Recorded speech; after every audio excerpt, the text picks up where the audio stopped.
So he is like an atheist. He doesn't believe in God. And what he said that we don't believe in Quran and you should not believe in God.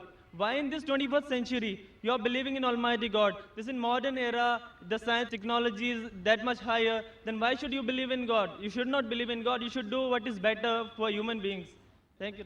The brother asked the question on behalf of his friend who's an atheist, that why believe in God in this age of science and technology, be a good human being. Brother, the first thing I'll do is I'll congratulate your friend. Why? Because most of the human beings, unfortunately, they are doing blind belief. He's a Hindu because father is a Hindu. He's a Christian because father is a Christian. Some people are Muslim because the father is a Muslim. This friend of yours, atheist, is thinking. He may be coming from a religious background, but he may not agree that the God which his parents worship, they are worth being called as God. So the reason I congratulate him is because he has said the first part of the Islamic Shahada, La ilaha, there is no God. The only thing I have to do is prove to do illallah but Allah, which I shall do inshallah. So this person, half my job is done. To the other non-Muslim first, I have to prove to him the God is worshipping is false God. And then prove to him about true Allah subhanahu wa ta'ala. This non-Muslim is an atheist, half my job is done. He's already said the first part of the Islamic Shahada, La ilaha, there is no God. The only thing I have to do is illallah but Allah, which I shall do inshallah. Now since you said your friend believes in science and technology and the world is advancing, I will ask the atheist a question, that suppose an equipment is brought in front of him, who no one in the world has ever seen. And if the question is asked to your friend, that who will be the first person who will be able to tell you the mechanism of this equipment who no one in the world has seen? Who is the first person? And the reply he will give, he may say that the manufacturer, or he may say the inventor, or he may say the creator, or he may say the maker. Whatever he says, it will be somewhat similar. Either creator, maker, manufacturer, inventor, whatever it is, it will be similar. And the second person is, whoever the creator, inventor, manufacturer has told, he'll be the second person. But the first person would be the creator, the manufacturer, the inventor. Keep this answer at the back of your mind. And ask him the next question, that how did our universe come into existence? So he will tell you that, today science is advanced and we have come to know that our universe was once a primary nebula. Then there was a big bang. There was a secondary separation, which gave rise to galaxies, the stars, the sun, the moon, and the earth on which we live. When did you come to know this? So he will tell you, it was in 1973, when a group of scientists, they described the Big Bang and the creation of the universe. So you tell him, what you came to know hardly about 35, 36 years back is already mentioned in the Quran 1400 years ago in Surah Anbiya, chapter number 21, verse number 30, where it says, Avalam yaral lazina kafuru. Do not the unbelievers see, anna samawati wal arda, kan zaratkan saknahuma, that the heaven and the earth were joined together and we clove them asunder. Who could have mentioned this in the Quran 1400 years ago? So the atheist may say, maybe it was a fluke. Don't argue. Continue. Ask him the next question. What is the shape of the earth? So he will tell you, previously, the human beings thought that the earth on which we live is flat. It was in 1579, when Sir Francis Drake, when he sailed around the earth, he proved that the earth is spherical. You came to know in 1579, hardly 400 years back. Quran mentions 1400 years ago. It's mentioned in the Quran in Surah Naziyat, chapter number 79, verse number 30. Wal arda ba'da zalika dahaha. And thereafter, we have made the earth egg-shaped.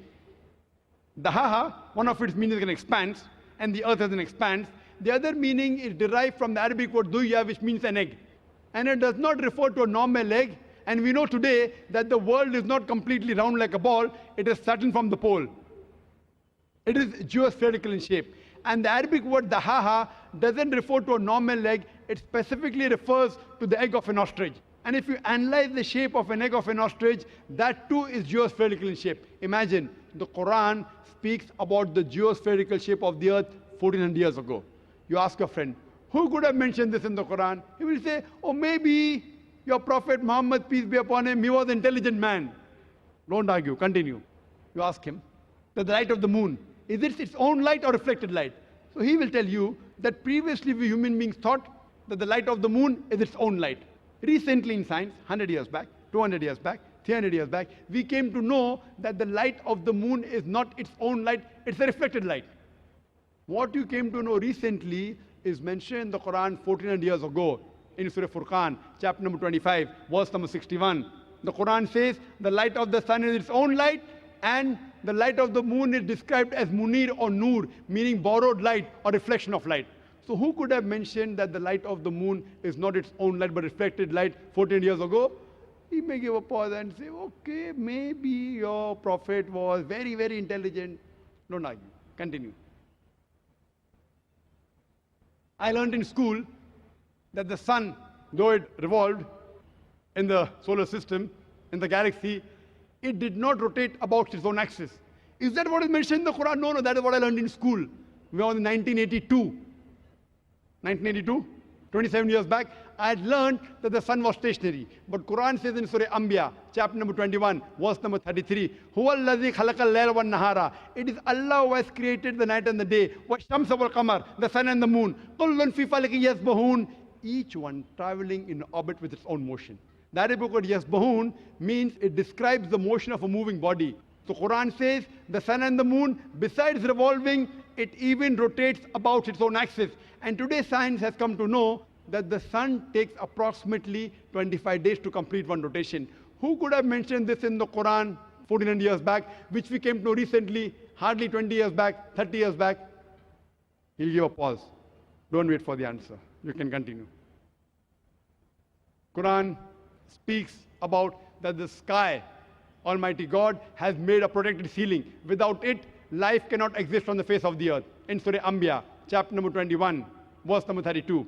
Quran speaks about water cycle in several places in the Quran. In Surah Az-Zumur, chapter 39, verse number 21. In Surah Rum, chapter number 30, verse 24. In Surah Hijr, chapter 15, verse 22. In Surah Mu'minun, chapter 23, verse number 18. In Surah Nur, chapter number 24, verse number 40. In Surah Araf, chapter number 7, verse 57. Several places, the Quran speaks about the water cycle in great detail. Who could have mentioned this 14 years back? He'll give a pause. Don't argue. Keep on continuing. Quran speaks about biology, that we have created every living thing from water. Quran speaks about botany, that we have created every plant in pairs, 2 and 2, in sexes, male or female. In Surah Taha, chapter number 20, verse number 53. Quran speaks about that the animals have been created from water. Surah Nur, chapter 24, verse number 45. Quran speaks about that human beings have been created from water. Surah Furqan, chapter 25, verse number 54. The Quran speaks about genetics, that it is the male fluid which is responsible for determining the sex of the child. In Surah Najm, chapter number 53, verse number 45, 46. And Surah Qiyamah, chapter number 75, verse number 37 to 39. The Quran speaks about embryology. The Quran speaks about geology. The Quran speaks about oceanology. You can give a talk for hours together. After every scientific sign mentioned in the Quran, ask your friend, who could have mentioned this in the Quran 14 years back? The only reply I can give you is the creator, the manufacturer, the maker, the inventor. This creator, this manufacturer, this inventor, we Muslims call as Allah, we call him God. So today, science is not eliminating God, it is eliminating models of God. La ilaha illallah. That's the reason a famous philosopher by the name of Francis Bacon said, little knowledge of science makes you an atheist, but in-depth knowledge of science brings you closer to Almighty God. So you can ask your friend to see my video cassette, Is the Quran God's Word? And Quran Modern Science, in which there are various other proofs talking about the existence of Allah subhanahu wa ta'ala. Hope that answers the question.